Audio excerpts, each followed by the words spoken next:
Wanita buta jelas-jelas ingat. Anak yang hilang berkata bahwa di dahinya ada sebuah tahi lalat. Namun ketika dia mendapatkan kembali penglihatannya, saat pergi ke taman kanak-kanak untuk menjemput anaknya, dia terkejut menemukan bahwa tahi lalat itu telah hilang. Dia tiba-tiba menyadari bahwa anak laki-laki di depannya bukanlah anaknya. Namun dia tidak tahu bahwa setahun yang lalu, suaminya telah menggantikan anaknya dengan anak haramnya karena dia adalah seorang wanita buta, dan menggunakan anak haramnya dari luar untuk menggantikan anak kandungnya. Meskipun wanita itu menyadari bahwa suara anaknya tidak terlalu benar, namun dia diberitahu oleh suaminya bahwa anaknya sakit flu dan belum sembuh, sehingga suaranya berubah. Wanita itu sama sekali tidak menyadari bahwa anak kandungnya telah diculik oleh suami dan pengasuhnya. Dia bahkan merasa bersyukur telah menemukan seorang ayah yang baik untuk anaknya. Saya akan menganggap Dongdong sebagai anak saya sendiri. Anak kandung saya saat liburan akan bermain bersama. Terima kasih, Ibu. Libur kerjaan.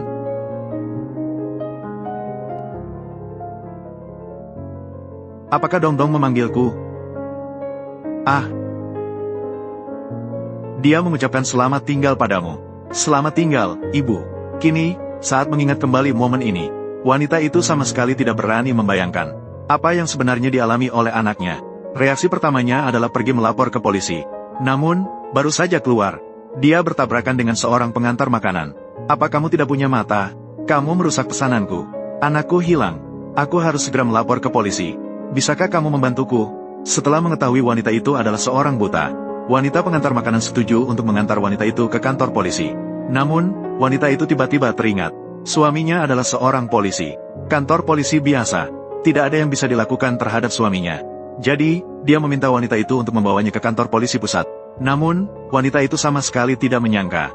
Ketika dia berteriak meminta bantuan di kantor polisi pusat, dia menemukan bahwa kepala polisi ternyata adalah suaminya. Nyonya, ini adalah kepala inspektur kepolisian kota kami. Jika ada masalah, dia bisa membantumu menyelesaikannya.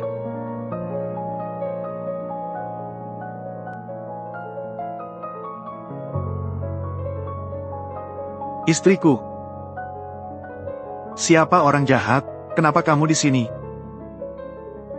Istriku, tadi kamu bilang, seseorang telah menculik anak kita. Siapa? Ya. Selama wanita itu pingsan, pengasuh yang berselingkuh dengan suaminya sudah mendengar kabar dan datang. Pengasuh selalu curiga bahwa wanita itu berpura-pura buta. Namun, pria itu merasa tidak pasti. Tapi dia yakin, menunggu sampai wanita itu bangun untuk menemukan jawabannya. Jika dia benar-benar bisa melihat lagi. Liburan, drama Korea liburan, menyimpan drama Korea, drama liburan 1. Jangan salahkan aku. Segera wanita itu bangun dari pingsannya. Namun, dia memperkirakan, tindakan tadi sudah membuat suaminya mulai curiga padanya. Dan satu-satunya cara dia bisa selamat, hanyalah dengan terus berpura-pura buta. Ketika suaminya bertanya lagi padanya, mengapa saat datang ke kantor polisi, wanita itu dengan tegas mengubah pernyataannya. Itu adalah kucing yang dia pelihara yang hilang. Kucing. Juju. Kucing kami. Tapi kamu bilang saat itu adalah mencari anak. Aku telah membesarkan Juju sampai sebesar ini. Bukankah dia adalah anakku? Kamu datang jauh-jauh ke kantor polisi untuk mencari kepala polisi. Datang ke kantor polisi untuk mencari kepala polisi. Hanya untuk mencari seekor kucing. Jika aku tidak mencari kepala polisi, polisi biasa sama sekali tidak akan peduli. Jika mencari kepala polisi tidak berhasil, aku akan pergi mencari wali kota, mencari presiden. Saya juga ingin menemukan anak saya. Jelas sekali pria itu tidak percaya pada kata-katanya, melainkan berbalik dan mengambil sebuah pensil.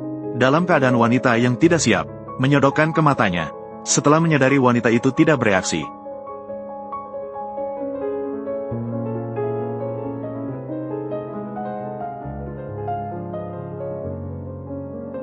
anak, ibu pasti akan mencari tahu di mana kamu berada.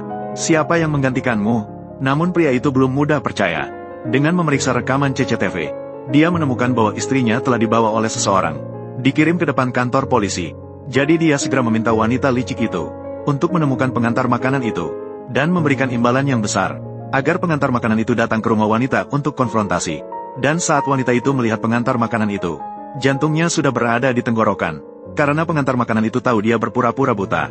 Ternyata saat itu pengantar makanan mengantar wanita itu ke kantor polisi, kemudian meminta imbalan dari wanita itu. Wanita itu sedang bersiap untuk memberinya. Namun pengantar makanan itu mengira dia adalah seorang buta yang tidak nyaman. Dia malah langsung mengambil uang dari tas wanita itu, dan bahkan menipu wanita itu bahwa dia hanya mengambil 1 lembar. Saya menggunakan sisa uangnya. Sudah saya masukkan kembali ke tasmu. Sudahlah, kamu sibuk saja. Teater. Kamu tidak buta, kan? Apakah orang buta bisa sembarangan dibuli? Di manakah hati nuranimu? Kini melihat pengantar makanan ditemukan oleh suaminya. Kaki wanita bergetar tak terkendali. Kalian berdua menyimpan dendam? Itu. Bisakah kamu melihat dari sudut pandang bahwa istri saya tidak bisa melihat? Jangan hitung-hitung dengan dia. Saya rasa dia tidak terlihat seperti orang buta. Apa maksudmu dengan kata-kata ini? Apakah, lepaskan pekerja sosial? Istri saya tidak buta, kan? Menelan. Biasanya orang buta itu baik hati, tapi hatinya sangat gelap. Izinkan saya bercerita. Kemarin saya dengan baik hati melihat dia sebagai orang buta. Setelah kata-kata ini keluar, pria itu akhirnya menghilangkan keraguannya terhadap istrinya. Dia melemparkan kepada pengantar makanan sekumpulan uang dan kemudian mengusirnya. Namun wanita itu belum pulih dari ketakutan yang baru saja terjadi. Jangan terlalu memikirkan kata-katanya. Saya tidak mempermasalahkan bahwa kamu buta. Suami, saya percaya semua yang kamu katakan adalah kata-kata tulus. Ketika malam tiba, wanita itu sengaja memesan makanan untuk menemukan pengantar makanan. Dia tidak mengerti pengantar makanan. Jelas-jelas telah mengambil uang suaminya. Tapi mengapa dia akan membantunya? Tanpa disadari, wanita pengantar makanan juga adalah wanita yang malang. Suaminya adalah seorang pemabuk yang parah.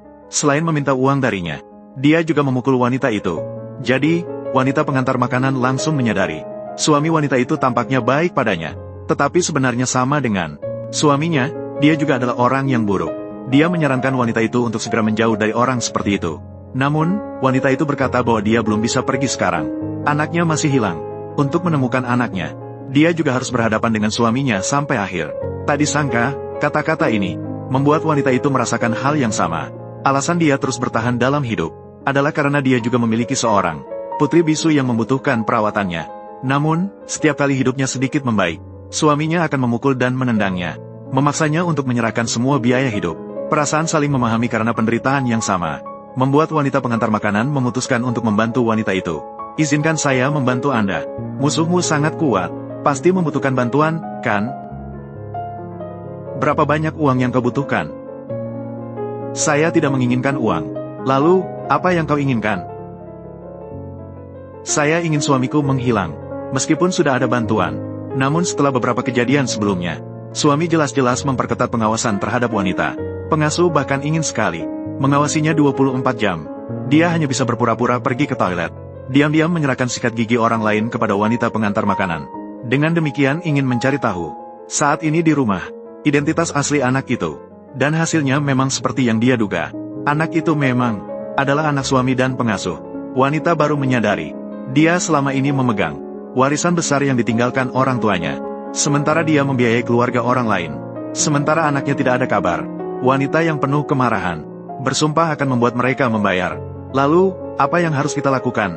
Dari luar tidak bisa memecahkan kebuntuan. Lakukan terobosan dari dalam. Wanita itu tahu bahwa pengasuhnya berpura-pura tidur. Namun, dia tetap sengaja memberikan sebuah dokumen secara rahasia kepada wanita pengantar makanan. Ternyata tidak berjalan jauh. Dia dihentikan oleh suami wanita itu. Berikan dokumen itu padaku. Aku berjanji padanya untuk mengantarkan dokumen itu. Memberikannya padamu tidak terlalu baik, kan? Dia memberimu berapa banyak uang? Saya akan memberi Anda 10 kali lipat jumlah tersebut. Kedua orang itu menemukan bahwa wanita itu diam-diam menyimpan sejumlah uang untuk anak kandungnya, dan jumlahnya mencapai 80 juta. Kedua orang itu melihat uang dan menjadi serakah. Mereka ingin menggelapkan uang itu. Namun, ini justru sesuai dengan rencana wanita itu. Luo Meijuan, menurut saya, mereka sudah terjebak. Halo, ini adalah klub drama Korea selama liburan.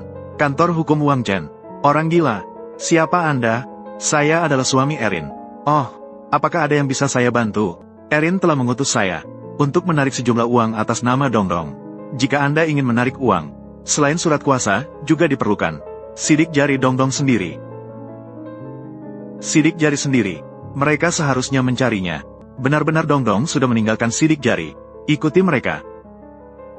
Anak, ibu akan segera menemukanmu. Tunggu aku.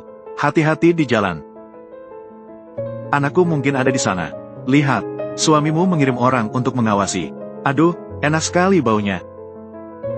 DUMBNAVY, Pens atau PNCE pergi. Kamu ngapain sih? Maaf. Kamu ganti rugi aku dengan daging. Daging itu harganya berapa? Ganti rugi saja sudah cukup. 38 yuan. Di mana Anda bisa menemukan kaki babi semahal itu? Semakin besar semakin baik. Ganti rugi aku dengan daging. Bisa nggak kamu bicara dengan sopan? Daging yang baik jadi terbuang karena kamu. Dong dong.